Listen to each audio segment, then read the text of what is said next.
Hi guys, I'm Andy. Welcome back to Backpacking UK, the YouTube channel that's all about hiking, backpacking and wild camping.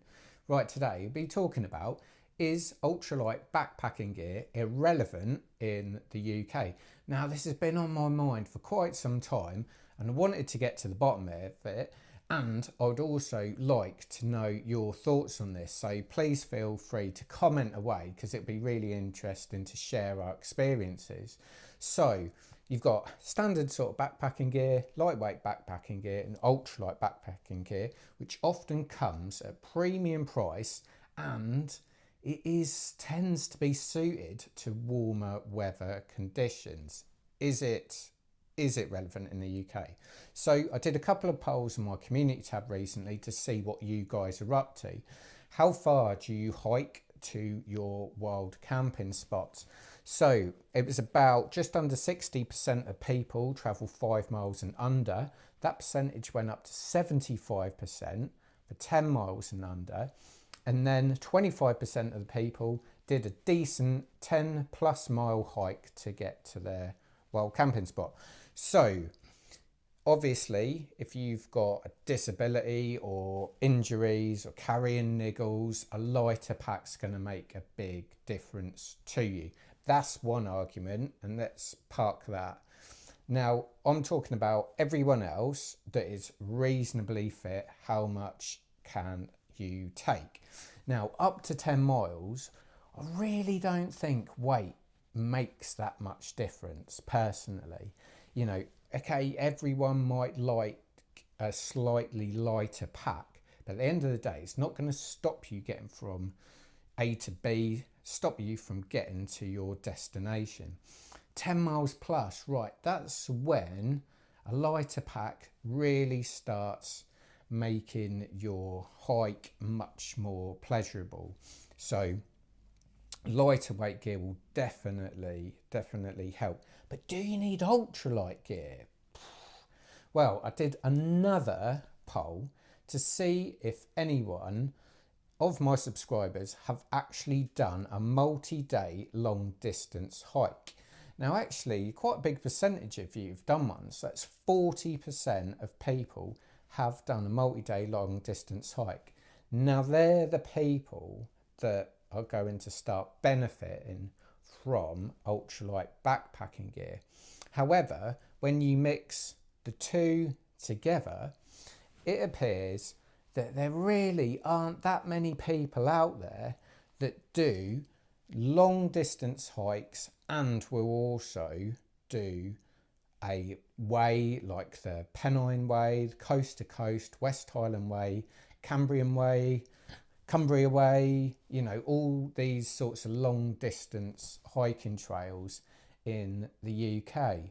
So is it irrelevant? I've got two things here. One, in winter, I think ultralight backpacking gear has not got a place in this country in winter.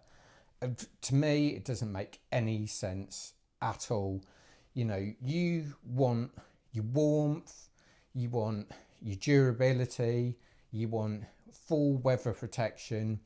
And I've seen lots of creators, either on Instagram or YouTube as well, even to the point of ultralight single skin full mesh tents in the middle of winter. Personally, I think they're absolutely mad for doing that. So like in winter, 900 gram tent versus a 2.8 kilo tent. I'm going to take this all day long. Lots of space. It's going to keep me much warmer. And when the weather turns on you, this is going to keep me safe at the end of the day. And this has been tried and tested. I know this is supposed to be storm worthiness, but I'm still not convinced on that. But anyway, let's park that for a minute. So in winter, I don't think it's got a place. However, some lighter weight gear, especially like your big and bulky clothes, and you know, if you can get some, you know, down sleeping bags, your down gear, whether it be jackets or bottoms or the synthetic versions of those as well, like Primaloft, you know, anything that's sort of smaller, slightly more packable, lighter, but it's still warm. I think that's all a really good idea. So moving on to other months of the year, is ultralight backpacking gear relevant in the UK? Now, with the distances that we've got, with the ways, you've probably got, anything from like South Downs Way, Cumbria Way, some coast to coast. I'm guessing that's like a couple of weeks, and like West Highland Way. But do you still need ultralight backpacking gear? And I'm just not sure for this country. And I see lots and lots of brands, they're sort of constantly promoting these things, mostly in other countries, like the PCT and the AT. These are things in America that a very, very tiny little percentage of backpackers will ever experience. So I think lighter weight gear is totally relevant in the UK. Ultralight backpacking gear, I'm just not sure if we've got the distances or the climate for that to happen. I mean, even last year, summer was pretty horrendous here. The weather was pretty awful. We had a little break after summer, and then we had storm after storm after storm. I've never known so many named storms come in over a 3-month period.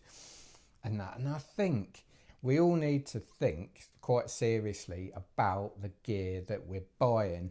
Yes, there's lots of lovely flashy adverts of super light backpacking gear out there, but is it relevant to us? I'm not so sure. And that's what I'd love to know your thoughts on this. I mean, my personal thoughts are, and I see this with so many people out there, I think the main thing is because we're doing generally shorter distances for shorter amount of time, I think it's comfort. I think you want to be comfy more than anything, and you want to be safe. And with the weather that we've got, the rains and the winds, and I think you need durable products as well, to be honest. And then at other times of the year, or that odd occasion, you might do one big trip. Do you need to go ultralight on absolutely everything? Again, I don't think you do. You're not going for months on end. We're talking about days on end, maybe a couple of weeks. You could spend an enormous amount of money just to save a couple of kilos, huge amount. But ultralight backpacking gear in the UK, I'm not sure personally if it has a place. Lightweight backpacking gear, I think definitely does. And your standard backpacking gear, look, if you can't afford the really nice lightweight stuff, personally, I wouldn't lose any sleep over it.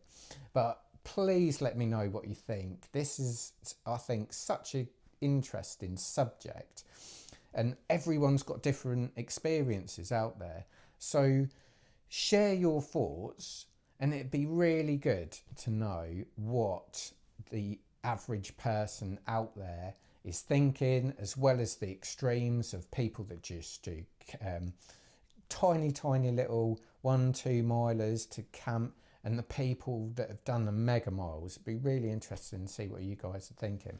So anyway, thanks for watching. Please check out my other videos, and hope to see you camping soon. Cheers.